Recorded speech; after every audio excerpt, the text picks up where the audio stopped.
بە ئامادەبوونی مامۆستا عەلی باپیر ئەمیری کۆمەڵی ئیسلامی و بە بەشداری بەشێکی بەرچاو لا کەسوکاری شەهیدانی سەربەرزی ڕابوونی ئیسلامی کوردستان لە بارگای مەڵبەندی پێنجی ڕانی کۆمەڵی ئیسلامی مەراسیمێکی پڕشکۆ بۆ شەهیدانی ڕابوونی ئیسلامی بەڕێوەچوو. ئەمیری کۆمەڵی ئیسلامی باسی لەو نادادگەریە کرد کە حکوومەت لەسەر بنەمای دادگەری کاری بۆ هاوڵاتیان نەکردووە، بەگرە لەسەر بنەمای حیزبی بوون کارەکانی ئەنجام داوە. وتیشی ئەوەی لەدەست ئێمە هاتبێ بۆ خزمەتی کەسوکاری سەربەرزی شەهیدان هەوڵمان بۆ داوە و کردومانە. هەر لە مەراسیمەکەدا پێشەنگایەکی وێنەی بۆ 161 شەهیدی ڕابوونی ئیسلامی لە دەڤەری ڕاپەڕیندا کرایەوە.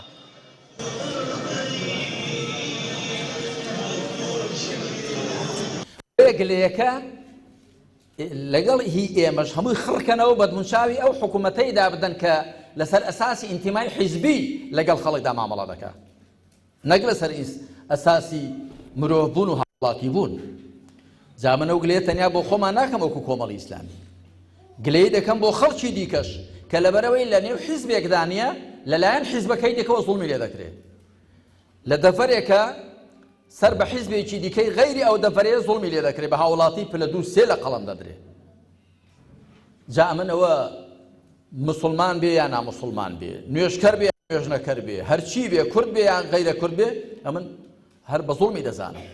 ئێمە ئەوەی لەم وڵاتەداین بە پێی شەرعی خوا، بە پێی دینی خوا دەبێ وەکو مرۆڤ و هاوڵاتی مامەڵەیان لەگەڵدا بکرێت، نەک وەکو ئینتیمای حیزبی یا ئینتیمای دینی یا ئینتیمای نەتەوەیی. دیارە ئێمە وەکو مەڵبەند پێنج کۆمەڵی ئیسلامی کوردستان لە درێژەی گرنگیدانمان بە بنەماڵی شەهیدان و وەکو وەفادارێک بۆ خوێنی شەهیدانمان کە ئێمە ڕابوونە ئیسلامیە پێشتر کۆمەڵی بستنەوەی ئیسلامی و دواتر بستنەوەیەک بوون ئیسلامی و ئێستاش کۆمەڵی ئیسلامی کوردستان ژمارەیەکی بەرچاو شەهیدی لەو پێناوەدا داوە. ئێمە وەکو وەفاداری بۆ ئەم شەهیدانە لە قۆناغی یەکەمدا لە 22 حەوت ئێمە یادی شەهیدانی قەڵاتوکانمان کردەوە.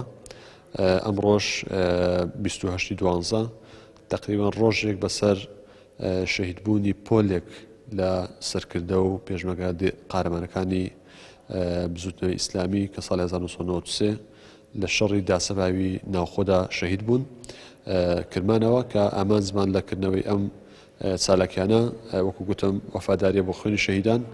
کەسوکاری شەهیدانیش کە بەشداری مەراسیمەکە بوون دەڵێن شەهیدەکانیان لە پێناو ڕێبازێکی پاک و بێگەرد خۆیان کردە قوربانی، بەڵام لایەنی پەیوەندیدار و حکوومەت وەکو پێویستکاری بۆ کەسوکاری شەهیدان نەکردووە و دەژڵێن جیاوازێکی زۆر دەکرێت لە نێوان شەهیدەکانی خۆیان و شەهیدەکانی لایەنە ئیسلامیەکاندا. پێویست بۆ ئاوڕی زیاتر لە بنەماڵی شەهیدان بدرێتەوە، بە تایبەت کەسوکاری شەهیدان، بەڵام بەداخۆ وەکو پێویست ئاوریان لێ نەدراوەتەوە ئەوەی کە مافی ئیمتیازی بنەماڵی شەهیدانەوە پێی یاساش کە جێگیر کراوە، بەڵام بۆ هەموو ئەو شەهیدانە جێگیر نەکراوە.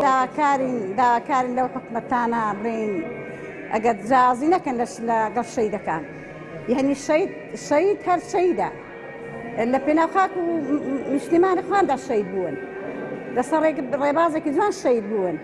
ئەمە دا لەو حکومەتەی دەکەین ئەگەر جیازی نەکەن، هەم لە پێناو خاک وڵات و نیشتیمان و هەم لە پێناو خوادا گیانی خۆیان فیدا کردو بۆی کە ئەو ئەزمونێک ئەو ڕۆدەبینین بەرهەمی خوێنی ئەو جۆرە شەهیدانەیە کەش لە بابەتی شەهیدانی ئێمە و تەواوی کاروانی ڕزگاری خوازیگەلی کورد بە هەموو لایەنە سیاسەکانەوە. حەقە حکومەتی هەرێمی کوردستان ئەو قوارە سیاسی کە لە هەرێمی کوردستان هەیە ئاوڕێکی جدی لە وارسی شەهیدان بداتەوە، ئەو جیاوازی و جیاکاریە نەکرێت لە نێوانیاندا. لەگەڵ ئەوەی بەپێی یاسای پێدانی موچە و ئیمتیازات و زەوی و خانوو نیشتەجێبوون بۆ شەهیدان لەلایەن حکوومەت دیاری کراوە، بەڵام کەسوکاری شەهیدانی ڕابوونی ئیسلامی هەمیشە گلەی ئەوەیان هەبووە کە وەکو هاوڵاتی پلە دوو مامەڵەیان لەگەڵدا کراوە و بەشێکیان تاوەکو ئێستا جگە لە موچەیەکی کەم لە ئیمتیازاتەکانی تری سوودمەند نەبوون. ڕێناس ئەرسەلان، کەناڵی ئاسمانی پەیام، دەڤەری ڕاپەڕین.